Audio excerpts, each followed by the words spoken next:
जो भक्त शनि देवता अर्थात शनिदेव महाराज का व्रत करते हैं उन्हें शनिवार व्रत कथा अवश्य सुननी चाहिए। कहा जाता है शनि देवता हमारे कर्म फलदाता हैं, वह हमारे कर्मों का फल अवश्य देते हैं। जिसकी जैसी निष्ठा वैसा ही उसको फल मिलता है। तो आप भी सच्ची निष्ठा के साथ अपने कर्मों को करते जाइए और शनिदेव महाराज की कृपा का आशीर्वाद प्राप्त करते जाइए। भक्तों, वीडियो को लाइक शेयर कर लीजिए। ऐसी ही अच्छी कहानियां और व्रत कथा, उपाय, विधि, समस्त जानकारियों के लिए हमारा चैनल सब्सक्राइब भी कर लीजिए। आइए सच्ची निष्ठा के साथ स्मरण करते हैं शनिदेव महाराज की संपूर्ण व्रत कथा। एक समय सभी नवग्रहों सूर्य, चंद्र, मंगल, बुध, बृहस्पति, शुक्र, शनि, राहु और केतु में विवाद छिड़ गया कि उनमें से सबसे बड़ा कौन है। सभी आपस में लड़ने झगड़ने लगे और कोई निर्णय न कर पाने पर देवराज इंद्र के पास निर्णय करने के लिए पहुंच गए। इंद्र इससे घबरा गए और इस निर्णय को देने में अपनी असमर्थता जताने लगे। परंतु उन्होंने कहा कि इस धरती पर एक राजा है जो हमारा अवश्य न्याय करेगा। उन्होंने कहा राजा विक्रमादित्य है जो बहुत ही न्यायप्रिय राजा है, वे ही इसका निर्णय कर सकते हैं। सभी ग्रह एक साथ राजा विक्रमादित्य के पास पहुंच गए और अपना विवाद बताने लगे, साथ ही निर्णय के लिए भी कहने लगे। राजा विक्रमादित्य इस समस्या को लेकर बहुत चिंतित हो उठे, क्योंकि वह नहीं जानते थे कि जिस किसी को भी छोटा बताया जाएगा वह कुपित हो उठेगा। तब राजा को एक उपाय सूझा।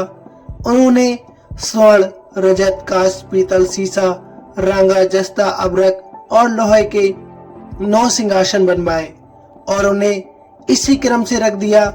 फिर उन सबसे निवेदन किया कि आप सभी अपने अपने आसन ग्रहण कर लें। जो अंतिम सिंहासन पर बैठेगा वही सबसे छोटा होगा। इस अनुसार लौह का सिंहासन सबसे बाद में होने के कारण शनिदेव सबसे बाद में बैठे, तो वही सबसे छोटे कहलाए। उन्होंने सोचा कि राजा ने ये जानबूझकर कर दिया है। उन्होंने कोपित होकर राजा से कहा, हे राजा, तू मुझे नहीं जानता। सूर्य एक राशि में 1 महीना, चंद्रमा 2.25 महीने, मंगल 1.5 महीना, बृहस्पति 13 महीने, बुध और शुक्र 1-1 महीने विचरण करते हैं। परंतु मैं 2.5 से 7.5 साल तक रहता हूँ। बड़े से बड़ों का मैंने विनाश कर दिया है। श्री राम की 7.5 आने पर उन्हें वनवास हो गया। रावण के आने पर उसकी लंका को बंदरों की सेना ने परास्त कर दिया। अब तुम सावधान रहना। ऐसा कहकर कोपित हुए शनिदेव वहां से चले गए। अन्य देवता खुशी खुशी वहां से चले गए। कुछ समय बाद राजा की 7.5 आई। तब शनिदेव घोड़ों के सौदागर बनकर वहां पर आए। उनके साथ कई बढ़िया घोड़े थे। राजा ने यह समाचार सुन अपने अश्वबल को अच्छे घोड़े खरीदने की आज्ञा दे दी। उसने कई अच्छे घोड़े खरीदे। वह एक सर्वोत्तम घोड़े को राजा की सवारी हेतु दे दिया। राजा ज्यों ही उस घोड़े पर बैठा, वह घोड़ा सरपट वन की ओर भाग गया। भीषण वन में पहुंच गया और वह अंतर्ध्यान हो गया और राजा भूखा प्यासा भटकता रहा। तब एक ग्वाले ने उसे पानी पिलाया। राजा ने प्रसन्न होकर उसे अपनी अंगूठी दे दी। वह अंगूठी देकर राजा नगर को चल दिया और वहां अपना नाम उज्जैन निवासी बीका बताया। वहां एक सेठ की दुकान में उसने जल इत्यादि पिया और कुछ विश्राम भी किया। भाग्यवश उस दिन सेठ की बड़ी बिक्री हुई। सेठ उसे खाना इत्यादि कराने खुश होकर अपने साथ घर ले गया। वहां राजा ने एक खूंटी पर देखा कि एक हार टंगा हुआ है। वह हार खूंटी निगल रही थी। ऐसा देखकर राजा अचंभित हो गया। कुछ देर बाद सेठ वहां पर आ गया और हार को गायब देख उसने समझा कि बीका ने ही उसे चुरा लिया है। उसने बीका को कोतवाल के पास पकड़वा दिया। फिर वहां के राजा ने अपने कानून के अनुसार उसे चोर समझकर उसके हाथ पैर कटवा दिए। फिर वह चौरंगिया बन गया और नगर के बाहर फेंकवा दिया गया। वहां से एक तेली निकल रहा था जिसे दया आ गई। उसने बीका को अपनी गाड़ी में बिठा लिया। बीका अपनी आवाज देकर बैलों को हाँकता रहा। उस काल राजा की शनि दशा समाप्त हो गई। वर्षा काल आने पर वह मल्हार गाने लगा। तब वह जिस नगर में रहता था वहां की राजकुमारी मनभावनी को वह इतना भाया कि उसने मन ही मन प्रण कर लिया कि वह उस राग गाने वाले से ही विवाह करेगी। उसने दासी को ढूंढने के लिए भेजा। दासी ने बताया कि वह एक चौरंगिया है, परंतु राजकुमारी नहीं मानी। अगले ही दिन से उठते ही वह अनशन पर बैठ गई कि वह विवाह करेगी तो उसी से, वरना ही वह कुछ भी नहीं खाएगी। उसे बहुतेरा समझाने पर भी जब वह कुछ नहीं मानी, तब राजा ने उस तेली को बुलवाया और कहा वह अपनी पुत्री का विवाह तुम्हारे यहाँ चौरंगिया से करना चाहता है। फिर तुम जाओ अपने घर और विवाह की तैयारी करो। उसका विवाह राजकुमारी से ही होगा। तेली ने इनकार कर दिया कि वह एक चौरंगिया है, वह विवाह नहीं कर सकता।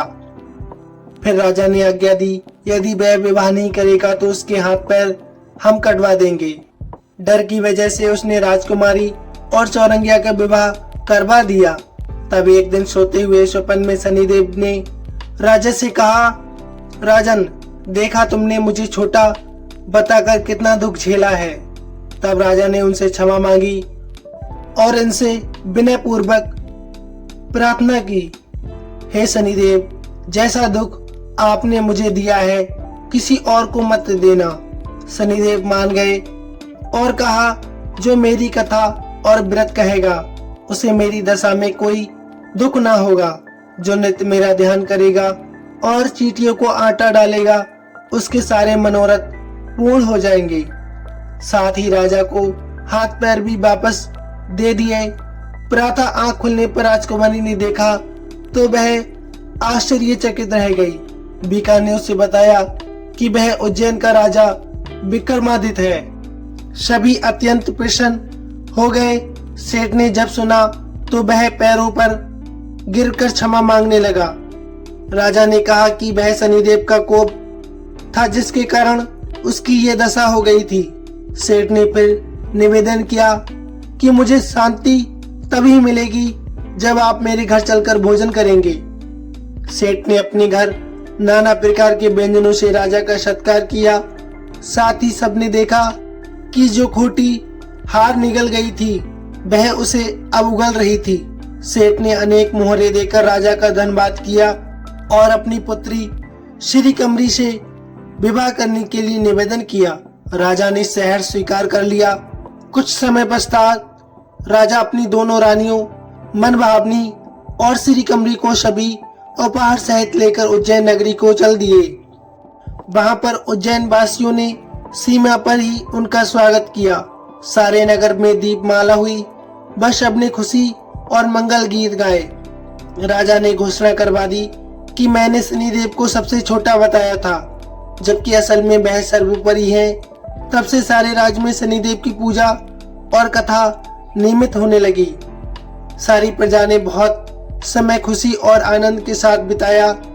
जो कोई शनिदेव की इस कथा को सच्चे हृदय से सुनता है उसके सारे दुख दूर हो जाते हैं। व्रत के दिन इस कथा को अवश्य सुनना चाहिए, जिससे भक्तों का उद्धार हो जाता है और उनके जीवन में चल रही शनि दशा समाप्त हो जाती है। शनि दोष भी नहीं रहता।